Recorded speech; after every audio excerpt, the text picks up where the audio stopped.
So this here's a grey banded king snake. It's a yearling, stacked on the weight now, it's doing very, very well. Isn't that just one of nature's most beautiful animals? Not really a man-made morph, something you could find in the wild. Isn't that just stunning? What a beautiful grey banded king snake. Let's see if he wants anything to eat. We'll soon find out. So look away now if you're squeamish. Oh, he's having a rat pup. Frozen and thawed. No, he's not having a rat pup. He's out of there. Beautiful as it is, like most of the king snakes, these are just not a difficult species to look after, as long as you've got, you know, reasonably understanding of snake husbandry. But this guy here, a lot of my snakes though, the smaller youngsters, quite a dampness to the lower substrate. Milksnakes the same. The small, many of my species, but certainly for the smaller king snakes, coir peat or even this coir husk, slightly damp down there, and they absolutely thrive.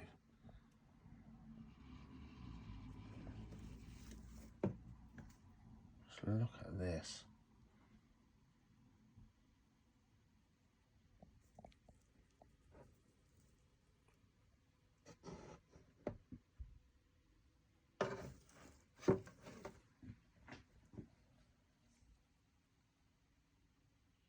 Again, look at this slightly damp coir.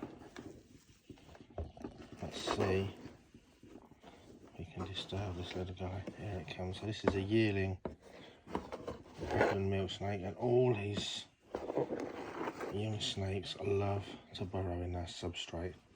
It really works that well, and you can see with this milksnake, quite damp indeed. Look at this beautiful snake.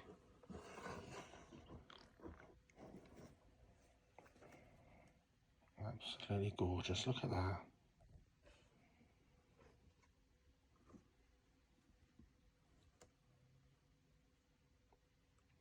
Really, really easy to keep snakes. Pueblan milk snakes, everyone's a different sort of pattern and colour slightly. Really good beginner snake. Just a little bit sort of slippery and hard to handle when they're hatchlings. But by the time they're this size, a little bit of handling and they become super tame indeed. These ones don't get handled very often like a pet, but look at that, vanishing into the substrate. This is what or how this substrate works for these young hatchlings. Everything wants to eat you when you are a baby snake. Other snakes, birds, frogs, toads, lizards, everything. You do not expose yourself too often, and when you do, you bite, you pretend to bite, you bluff your way out of there if you can. But this sort of substrate, and then on here, a little bit of damp-proof membrane. This acts as a feed tray, keeps the food from getting all the substrate stuck to it. And if you make that a bit bigger, something for them to hide under. Real simple setup that these young milks and king snakes absolutely thrive in. Really, really works brilliantly well. Low maintenance, and a snake that feels very naturally secure. Sort of semi-fossorial life. As they get bigger, they get much, much bolder. So, miniature setup. Needs a clean. Miniature setup here for a hatchling. Look at that. Look at that. What a stunning tiny snake.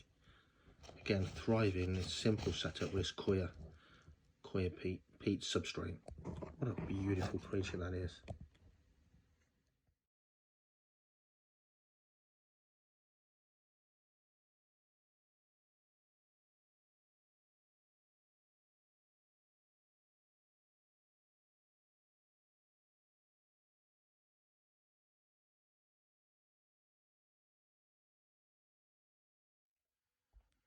So something I produced this year was some tri-bred king snakes. So here's one, I'll show you another one in a second or two. So being hybrids, 3 different species rolled into one, variable king, Cali king and Pueblan milksnake, you do get some weird and wonderful things. Hybrids, not particularly my thing. Some people love them. Got gifted one, bred from that, just produce some things that some people like. The only difference is, of course, from my point of view, there's 3 different species rolled into there.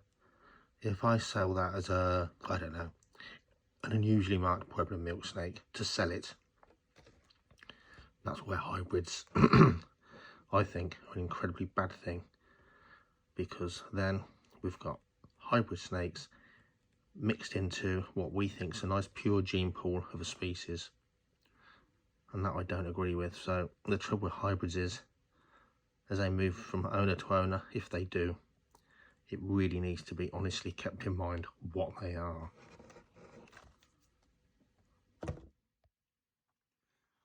So same clutch of eggs.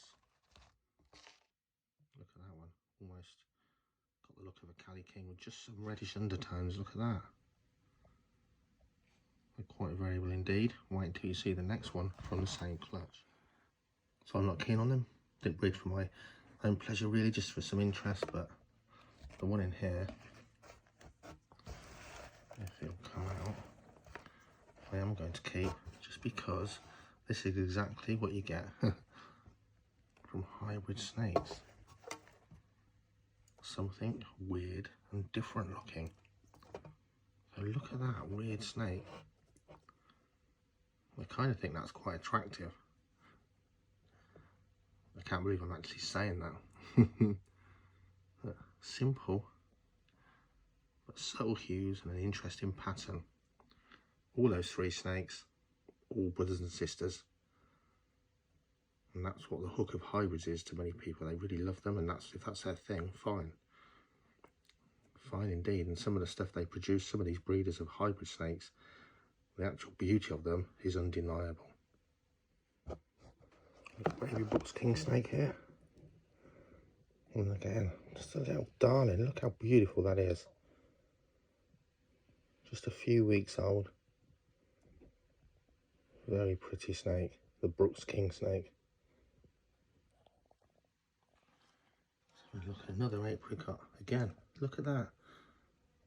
Just a hatchling of the year. And again, beautiful. This is a lovely snake. Not many of these around in the UK. There's an Eastern black Kingsnake. Very different from a Mexican black. In colour form. This is going to go blacker and blacker and darker as it matures. Look at that.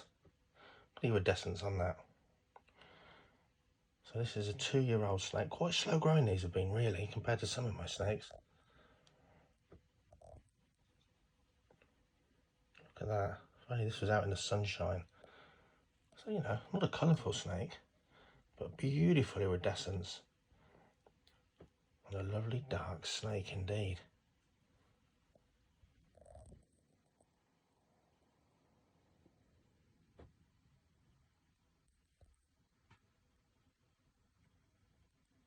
Very, very pretty. And after 2 years, it's nice to see this pair actually putting on a bit of size and turning from noodles into something resembling a king snake. Although, of course, at the moment, very small ones.